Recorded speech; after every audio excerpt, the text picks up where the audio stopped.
Shalom a todos e bem-vindos ao canal Ouça a Torá. Vamos continuar a narração do Pirkei Avot com o capítulo 4, Mishnah 20. O Rabi Matiá ben Harash diz: adianta-te em saudar todos os homens que encontrares, e sê a cauda de leões e não a cabeça de raposas. Na quarta Mishnah nos foi ensinado a sermos humildes e modestos. Aqui temos uma forma bem definida e prática de humildade. Existem muitas pessoas cuja vaidade as impede de dirigir a palavra a alguém a menos que este o cumprimente primeiro. O outro deve dar o primeiro passo. Acreditam ser esta a forma de estabelecer e manter a dignidade.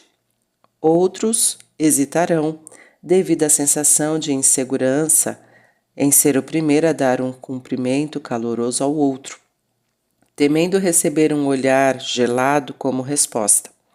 Assim, insistirão em não correr riscos e esperar até que a outra pessoa corra o risco emocional. Seja qual for o motivo, tal comportamento é errado. Tome a iniciativa, diz o nosso sábio.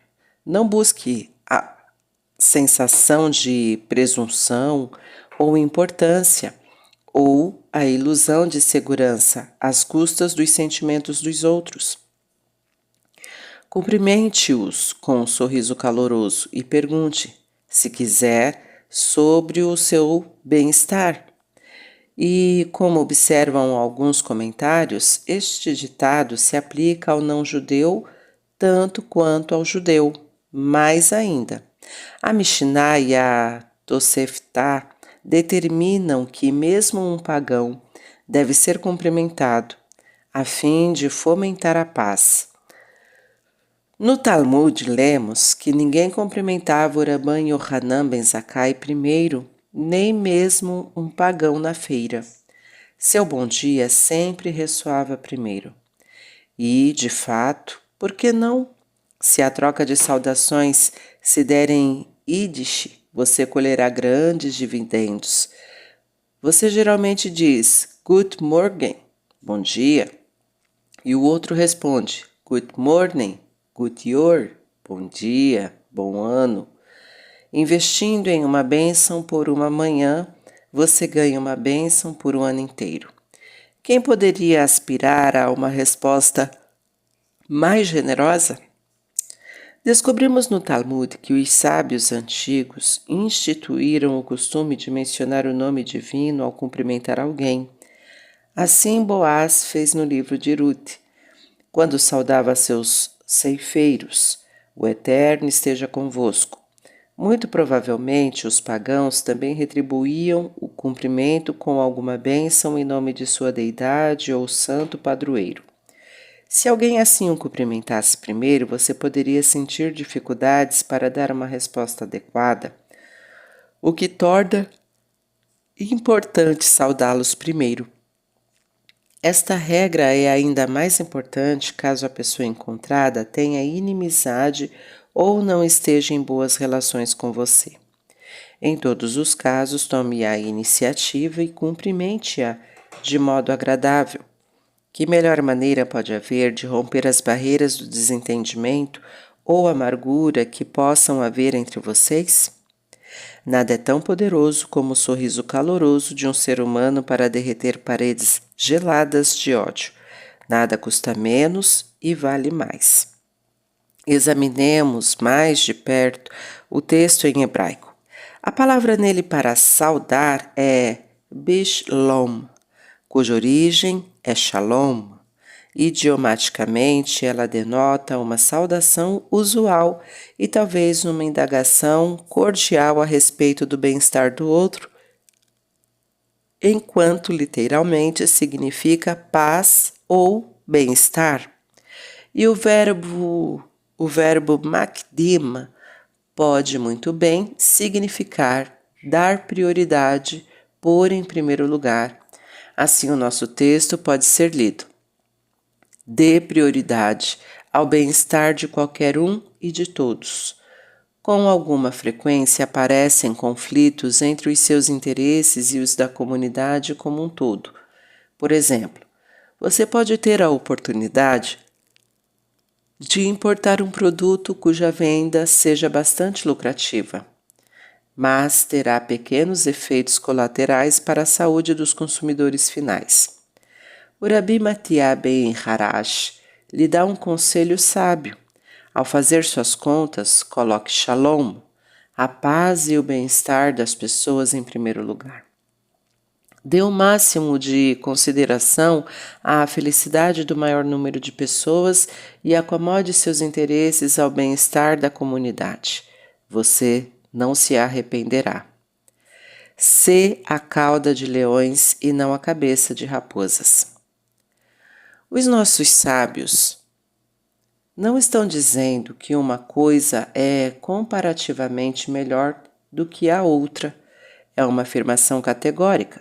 Sempre procure ser o primeiro e não se deixe iludir pela presumida dignidade ou vergonha destes termos. A cauda do leão é ainda parte do leão e a cabeça da raposa. O leão simboliza força, majestade e nobreza.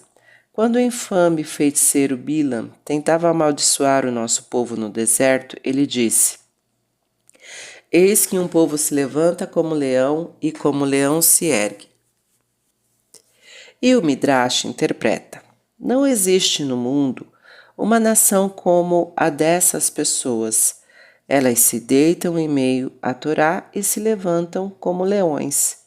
Em seguida, recitam o Shema e entronam o Santíssimo Bendito seja, convertendo-se em verdadeiros leões.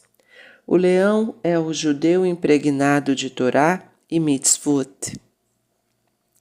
Entre os sábios, quem é capaz e versado no estudo da Torá pode ser assim designado. Quando Rabi Kaaná foi para Israel para estudar na academia do Rabi Yohanan, Resh Lakish advertiu o Rabi Yohanan: um leão veio da Babilônia. Mas no primeiro dia, Rabi Kaaná não fez nenhuma pergunta, e mais tarde o Rabi Yohanan fez esta observação a Resh Lakish: o leão que você citou se transformou numa raposa. Ravá ocasionalmente se referia a um colega talentoso como o leão do grupo. Já a raposa simboliza a dissimulação, malícia e traição. No estudo da Torá e obediência aos preceitos divinos, não há lugar para tal. Sincero serás com o eterno teu Deus. Qualquer judeu que tente individual ou coletivamente viver segundo as características de uma raposa, não contribui com nada sólido nem construtivo. Caçam-nos as raposas, diz Salomão, as pequenas raposas que põem a perder as vinhas, pois as nossas vinhas estão em flor. Não receie se associar com as forças da Torá, mesmo se isto significar aceitar um cargo ou papel de cauda, sem honra ou distinção imediata. Se um leão causa medo nos outros, a visão de sua cauda é tão assustadora quanto o relance das suas garras. Por outro lado, se recompensas são oferecidas e armadilhas preparadas para as raposas, há pouca honra em ser sua cabeça.